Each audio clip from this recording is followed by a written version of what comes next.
L'opération façade toiture, c'est un programme mis en place à l'initiative de la commune pour rénover le centre ancien, pour embellir le village, dans le cadre vraiment de l'amélioration du cadre de vie pour tous. C'est un petit programme qui établit un cahier des charges qui est défini. C'est établi pour tous les résidents, enfin pour tous les propriétaires du périmètre défini, en général autour du centre ancien, et qui envisagent des travaux de réhabilitation de leur bâtiment, de la toiture ou de la façade dégradée.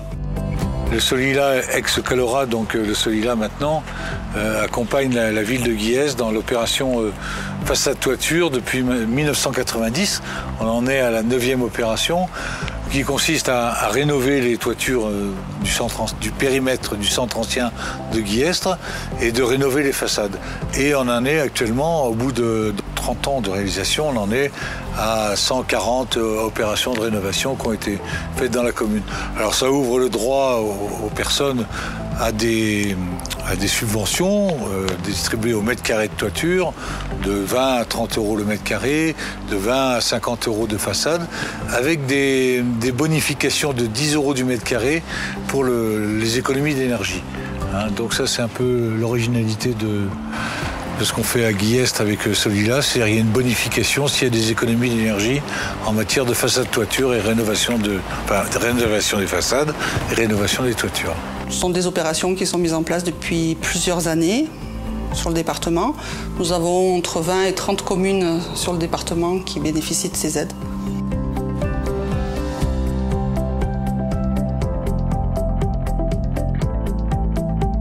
Alors, la rénovation des façades toiture à Saint-Bonnet étant en crépi qu'en peinture a apporté un gros plus au village. Ça a boosté l'image du village.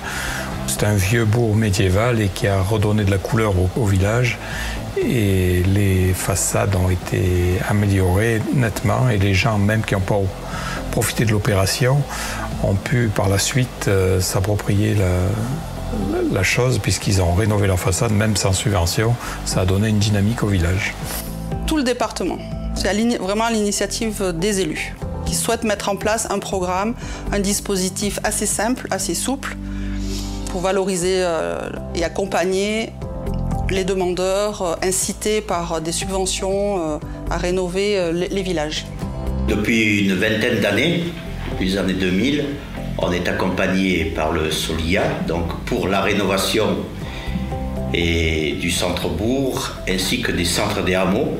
Cette collaboration est très très bénéfique puisque c'est une aide que l'on peut apporter aux particuliers et surtout un suivi, parce que ça nous sert aussi de suivi grâce au Calora qui fait un suivi des travaux, de la réalisation. On peut obtenir quelque chose qu'on veut. Donc on ne fait pas n'importe quoi et le moyen du suivi est tenu par le Calora. Si le propriétaire ne suit pas exactement les prérogatives, il n'aura pas les subventions. Donc pour lui, l'objectif sera bien atteint comme ça. Le Solila va apporter un plus sur les recommandations architecturales qui vont s'appuyer sur les prescriptions notamment des bâtiments de France. En précisant le type d'enduit, des teintes, en faisant des propositions sur place, en vérifiant l'échantillon couleur d'enduit qui est réalisé par l'entreprise avant la réalisation complète de la façade pour être sûr de bien encadrer le projet. Pratiquement une maison sur deux qui est rénovée fait appel au Calora. Cette collaboration est donc un tripartite. Il y a la commune, la région et donc l'organisme Calora qui nous suit. Le suivi est très rigoureux et la subvention ne sera versée qu'après leur aval. C'est-à-dire que s'ils ne donnent pas leur aval, on ne verse pas la subvention. Cette collaboration marche très très bien et on peut s'en féliciter. Le principe, c'est de s'appuyer sur les compétences du Solila pour un appui technique à leur service, pour le suivi des travaux, pour la qualité en fait, de l'embellissement, de la préservation des éléments du patrimoine, la mise en valeur des détails architecturaux. Donc c'est un complément en fait. Voilà. Les communes bénéficient également d'un soutien financier de la région. ce qui n'est pas négligeable et ce qui permet effectivement de lancer ce type de programme, puisqu'il y a un appui de la région financier auprès de la commune qui ne pourrait pas porter seul ce programme-là. Alors le partenariat de la commune de l'Argentière avec le Calora, aujourd'hui Solia, date depuis les années 90, donc je crois que c'est en 1995 que la première opération a vu le jour sur cette commune. Nous en sommes à 8 tranches d'opération. Là, on va attaquer la 9e. Ce qui a généré sur la commune 235 réhabilitations, à moitié sur des façades, à moitié sur des toitures.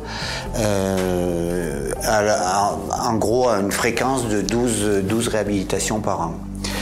Ce sont pratiquement 3 millions d'euros qui ont été injectés dans les entreprises locales, puisque beaucoup sont des entreprises de la commune, puisque nous avons énormément d'artisanat. Et 608 000 euros de subventions donc, qui ont été reversés aux particuliers qui ont fait ces opérations. Alors ces subventions se décomposent en 2 parties. Une partie communale pour un montant de 406 000 euros et une partie qui est donnée par la région Provence-Alpes-Côte d'Azur pour 203 000 euros, c'est-à-dire 2 tiers, 1 tiers en gros sur le montant des subventions. C'est un dispositif qui est assez souple et qui est assez facile à mettre en place. Donc, politiquement, c'est assez intéressant de proposer ce genre de service pour ses concitoyens.